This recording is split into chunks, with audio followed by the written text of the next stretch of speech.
बिस्मिल्लाहिर्रहमानिर्रहीम। Welcome to my channel. This is me Huriya Arshad and आज के इस लेक्चर में हम स्टडी करेंगे उन एमसीक्यूज़ को जो इलेक्ट्रोमैग्नेटिक इंडक्शन से रिलेटेड है। सेकेंड ईयर का 4th चैप्टर है और इससे रिलेटेड हम एमसीक्यूज़ डिस्कस करने जा रहे हैं। और इसके अलावा इलेक्ट्रोस्टैटिक्स, करंट इलेक्ट्रिसिटी और इलेक्ट्रोमैग्नेटिज़म का जो चैप्टर है इसके भी एमसीक्यूज़ जो हैं वो ऑलरेडी अपलोडेड है वीडियोस, उनका लिंक डिस्क्रिप्शन में मौजूद है। आई कार्ड में इसके प्लेलिस्ट भी मौजूद है। सो आप उनको वहाँ से देख के अपने कॉन्सेप्ट्स क्लियर कर सकते हैं ताकि आप हाईएस्ट मार्क्स सिक्योर कर सकें एमडी कैट, ई कैट दोनों में। तो स्टार्ट करते हैं अपने वीडियो को, but before moving forward subscribe my channel and press the bell icon. देखिए, सबसे पहले हमारे पास एमसीक्यूज़ है। We have two coils placed close to each other when we switch on the battery connected to primary coil while keeping the sliding contact of rheostat at fixed position. The reading of galvanometer first increases and then becomes 0। अब इसका ये answer कैसे है कि ये पहले galvanometer की जो डिफ्लेक्शन है उसकी जो उसकी रीडिंग है वो इंक्रीज़ करेगी और आफ्टर देन वो 0 हो जाएगी, हालांकि करंट जो है वो प्राइमरी कॉइल को मिल रहा होगा। अब इसकी डायग्राम को हम समझते हैं। ये हमारे पास प्राइमरी कॉइल है जिसको हमने एक स्विच से या बैटरी से कनेक्ट किया हुआ है, साथ में ये रिहोस्टेट है। रिहोस्टेट एक ऐसी रेजिस्टेंस होती है जिसकी रेजिस्टेंस को हम वेरी कर सकते हैं, चेंज कर सकते हैं। अब ये जो हमारे पास प्राइमरी कॉइल है इसको करंट मिल रहा है। इसको करंट जब मिलता है तो इस कॉइल के इर्द गिर्द मैग्नेटिक फील्ड जो है वो इंड्यूस होती हैं। हमें पता है कि जब कोई कंडक्टर के अंदर से करंट गुजरता है तो उसके इर्द गिर्द जो है मैग्नेटिक फील्ड जो है वो प्रोड्यूस होती हैं। अब ये जो मैग्नेटिक फील्ड लाइंस जो हैं वो प्राइमरी कॉइल से सेकेंडरी कॉइल में जाएंगी और जब वो प्राइमरी से सेकेंडरी कॉइल में जाएंगी तो जैसे ही वो इसके करंट मिलने से मैग्नेटिक फील्ड लाइंस यहाँ पास करेंगी, सेकेंडरी कॉइल में से पास करेंगी, तो गैल्वानोमीटर की डिफ्लेक्शन जो है वो यानी कि गैल्वानोमीटर की जो रीडिंग है वो आपको शो होगी और वो 0 से हाईएस्ट उसका जो मैक्सिमम है वहाँ पे चले जाएगी। अब उसके बाद स्टिल जो स्विच है वो बैटरी का ऑन हुआ है, बैटरी से करंट इस प्राइमरी कॉइल को मिल रहा है, लेकिन उसके बावजूद यहाँ पर डिफ्लेक्शन 0 हो जाएगी। अब इसकी वजह ये है कि हमें पता है कि गैल्वानोमीटर डिफ्लेक्शन तब शो करता है जब मैग्नेटिक फ्लक्स में चेंज आता है। जब यहाँ पे कॉन्टीन्यूस करंट मिलेगा और उतनी ही मैग्नेटिक फील्ड लाइंस पास कर रही होंगी जितनी पहले पास कर रही हैं, तो उसके बाद फिर डिफ्लेक्शन उसकी जो है वो 0 पे आ जाएगी। इसका मतलब कि जब मैग्नेटिक फील्ड लाइंस में फ्लक्स में चेंज आएगा तो हमारी जो रीडिंग्स होती हैं वो उसमें चेंज आएगा। अदरवाइज करंट होने के बावजूद और मैग्नेटिक फील्ड लाइंस गुजरने के बावजूद भी जो रीडिंग होगी गैल्वानोमीटर पे वो 0 ही रहेगी। ठीक है, ये हमारा इसकी डायग्राम कुछ अच्छा। इसमें ऐसी भी बात है कि एमडी कैट और ई कैट में कुछ एमसीक्यूज डायग्राम्स बेस्ड भी होते हैं, तो आज इस लेक्चर में पर्टिकुलरली हम डायग्राम्स वाले एमसीक्यूज को डिस्कस कर रहे हैं। सेकेंड एमसीक्यूज़ है हमारे पास। 2 long parallel wires, wire 1 and wire 2 repel each other as shown in figure. What would be the reason both carry current in opposite direction. अब हमारे पास क्या है, जो 2 वायर्स हैं और दोनों जो हैं वो रिपेल कर रही हैं। अब ऐसी वायर्स जिनमें से करंट गुजर रहा है और वो एक दूसरे को रिपेल कर रही हैं, तो रिपल्शन की रीज़न पूछी हुई। रिपल्शन की रीज़न ये है कि जो दोनों वायर्स हैं वो ऑपोजिट डायरेक्शन में करंट को फ्लो करवा रही हैं। यानी कि अगर सपोज़ इस वायर की डायरेक्शन की जो करंट की डायरेक्शन है वो इस वे में है, इस डायरेक्शन में, तो इस वायर की जो करंट की डायरेक्शन होगी वो इस तरह से होगी। जब ऑपोजिट करंट डायरेक्शन होगी करंट की 2 वायर्स में तो वो हमेशा एक दूसरे को रिपेल करेंगे। अगर इसी तरह से हमारे पास 2 पैरेलल लॉन्ग वायर्स हों और वो सेम डायरेक्शन में करंट को कैरी कर रही हों तो फिर वो दोनों वायर्स एक दूसरे को अट्रैक्ट करेंगी। ठीक है, हमारे पास इसके बाद थर्ड एमसीक्यूज़ है। The diagram shows a small magnet hanging on a thread near at the end of the solenoid carrying a steady current I. What happens to the magnet as the iron core is inserted into the solenoid? ये हमारे पास magnet है, ये bar magnet है, इसको thread से hang किया गया और ये सोलेनाइड के पास इसको रखा गया है।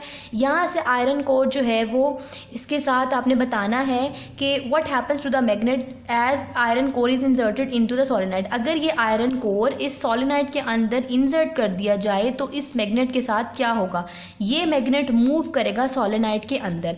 हमें पता है कि आयरन कोर फेरोमैग्नेटिक मटेरियल है और इसमें क्या होता है, जब मैग्नेट जो है किसी फेरोमैग्नेटिक मटेरियल को अट्रैक्ट करता है तो फिर ही ये मैग्नेट सोलेनाइड के अंदर आएगा ना। अगर ये मैग्नेट इस मटेरियल को रिपेल करेगा तो सोलेनाइड के अंदर वो आ ही नहीं सकता। इस वजह से ये मैग्नेट इस कोर को, इस आयरन को अट्रैक्ट करेगा। अट्रैक्ट करने की वजह से ये आयरन कोर जो है वो सोलेनाइड के अंदर इंसर्ट हो जाएगा और इस वजह से जो हमारे पास मैग्नेट होगा वो मूव करेगा सोलेनाइड की तरफ, यानी कि ये मैग्नेट भी इसकी तरफ मूव करेगा, अट्रैक्ट हो जाएगा सोलेनाइड की तरफ और ये इंसर्ट हो जाएगा सोलेनाइड के अंदर। ठीक है, ये MCQs 2012 में आया हुआ है, ईयर्स भी मैंशनड है साथ में। फोर्थ MCQs है a solenoid is cut into two halves, magnetic induction due to same current in each half will be same as original. अब सेम क्यों है, हमारे पास एक सोलेनाइड है, हमने उसको दो पीसेस में कट कर दिया है और मैग्नेटिक इंडक्शन यानी कि हमें पता है कि अगर करंट के अंदर में से करंट सोलेनाइड में से जब करंट गुजरा, ये हमारे पास एक सोलेनाइड है और इसमें से करंट गुजरा है, ये सोलेनाइड है और इसमें से करंट जब गुजरेगा तो जब करंट हमारे पास सोलेनाइड में से सेम होगा तो हमारे पास एक जैसी मैग्नेटिक फील्ड लाइंस गुजरेंगी, चाहे हम इस सोलेनाइड को हाफ ही क्यों ना कर दें।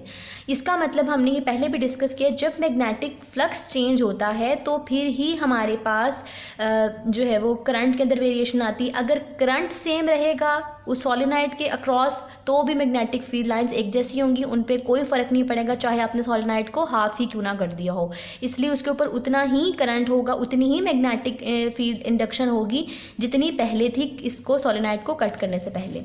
A long straight current carrying conductor has current directed from bottom to top when held vertically, what will be the direction of magnetic field। अगर हमारे पास ये स्ट्रेट कैरिंग करंट कंडक्टर है या कोई वायर है जिसके अंदर से करंट गुजर रहा है फ्रॉम बॉटम टू टॉप, यानी कि नीचे से ऊपर उस वायर में से करंट गुजर रहा है, तो आपने मैग्नेटिक फील्ड की आपको डायरेक्शन बतानी है, तो ये हम राइट हैंड रूल से करेंगे। ये जो अपवर्ड हमारे पास डायरेक्शन है ये करंट की है कि वो बॉटम से टॉप में जा रहा है, तो जो थंब होगा या इरेक्टेड थंब होगा वो करंट की डायरेक्शन देगा और जो कर्ल्ड फिंगर्स होंगी वो मैग्नेटिक फील्ड लाइंस की देंगी। तो जब बॉटम से टॉप में करंट गुजरेगा और जो करंट की डायरेक्शन अपवर्ड होगी तो मैग्नेटिक फील्ड लाइंस की डायरेक्शन एंटी क्लॉकवाइज होगी। अब इसी तरह से नीचे MCQ 6 है, due to current in a straight conductor the difference between the magnetic field lines.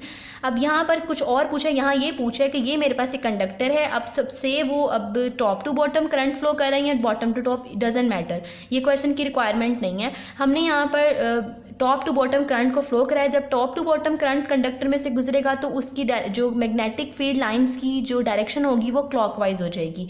अब इस MCQs में पूछा ये गया है कि जब कंडक्टर से या किसी वायर में से जो करंट कैरी कर रही है उससे जब हम दूर होते जाएंगे तो उसके मैग्नेटिक फील्ड लाइंस के दरमियान जो डिफरेंस होगा, यानी कि यहाँ से यहाँ तक मैग्नेटिक फील्ड लाइन का जो डिफरेंस होगा वो क्या हो जाएगा, वो इंक्रीज़ हो जाएगा। जब हम कंडक्टर से दूर जाएंगे तो मैग्नेटिक फील्ड लाइंस इंक्रीज़ हो जाएंगी अवे फ्रॉम द कंडक्टर, इनके दरमियान जो डिफरेंस होगा वो ऐसे क्या हो जाएगा, इंक्रीज़ हो जाएगा। और जब हम कंडक्टर के पास आएंगे तो मैग्नेटिक फील्ड लाइंस के दरमियान जो डिफरेंस होगा वो कम हो जाएगा। 7th MCQs है, magnetic resonance imaging MRI is use to identify the image of tumours and inflamed tissues. MRI sometimes आपको इसमें इस तरह के MCQs भी आते हैं कि जो मेमोरी बेस्ड होते हैं या एप्लीकेशन बेस्ड होते हैं। अब आपको हो सकता है ये MCQs आ जाए कि MRI स्टैंड्स फॉर व्हाट, तो आप कहेंगे कि मैग्नेटिक रेजोनेंस इमेजिंग, इस तरह के MCQs भी आते हैं। 8th MCQs है, magnetic field strength is measured in weber per metre square, तो इसको आप कैसे निकालेंगे, फ्लक्स डेंसिटी या मैग्नेटिक फील्ड स्ट्रेंथ एक ही बात है। अब आपने फ्लक्स डेंसिटी निकालनी है तो फ्लक्स डिवाइडेड बाय एरिया वो आपके पास हो जाता है फ्लक्स मैग्नेटिक फील्ड स्ट्रेंथ।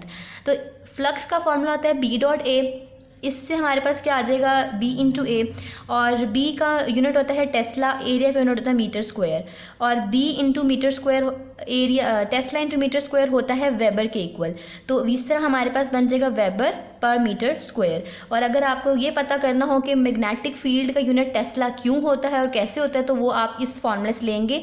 ये force on a current carrying conductor से लिया गया है कि कितनी फोर्स होगी उस कंडक्टर के ऊपर जो कैरी कर रही है करंट को, तो ये फॉर्मूला होता है F is equals to I L cross B।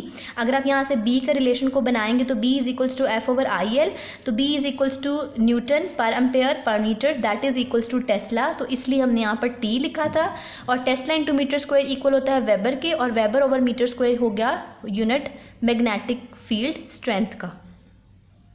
इसके अलावा हमारे पास 9th MCQs है, if A is the fundamental dimension of ampere then dimension of magnetic field strength. Magnetic field strength या flux density is equals to flux over area and that is equals to B dot A into A, area into area cancellation होकर B मिल जाएगा आपको, that is equals to tesla and tesla is equals to newton per ampere into metre, newton is equals two kilogram metre पर second square.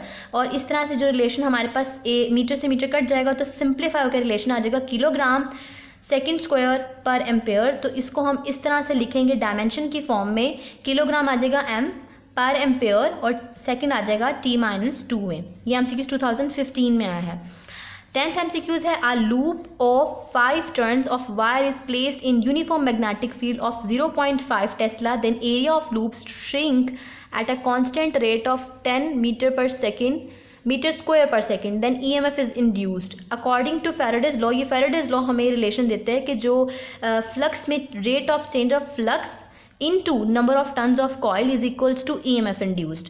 तो इस relation से हमें क्या मिलेगा, n number of tons flux equal to B dot A and it is divided by del T। अब आपने क्या निकालना है, जो उसने आपको एरिया दिया हुआ है वो कितना दिया हुआ है मीटर, आपने यूनिट से देखना है, ये मीटर स्क्वायर पर सेकंड में है तो मीटर स्क्वायर पर सेकंड का मतलब होता है A/T। अब A/T जो पूरा रिलेशन है उसकी जगह पे आप T लिख देंगे और B हमारे पास 0.5 टेस्ला है और नंबर ऑफ टर्न्स 5 हैं। आप इसको फ्रैक्शन में लेके आएंगे डेसिमल से तो आपका सिंप्लीफाई करके आंसर आ जाएगा 25 वोल्ट। 11th MCQs है हमारे पास, a metre rod of length 10.0 centimetre is moving at a speed of 0.5 metre per second in a direction perpendicular to 0.20 Tesla magnetic field, find EMF produced।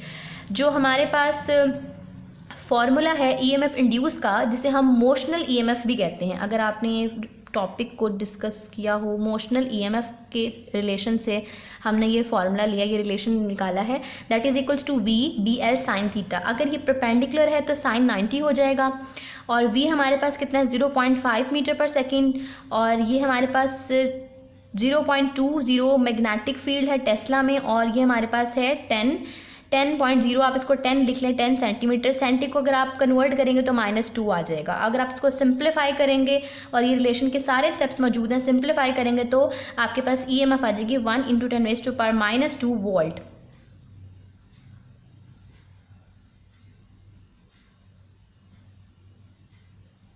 12th MCQs है, if we change the magnetic flux linking a coil by rotating the coil in a constant magnetic field, the rate of change of flux is proportional to the EMF induced in it।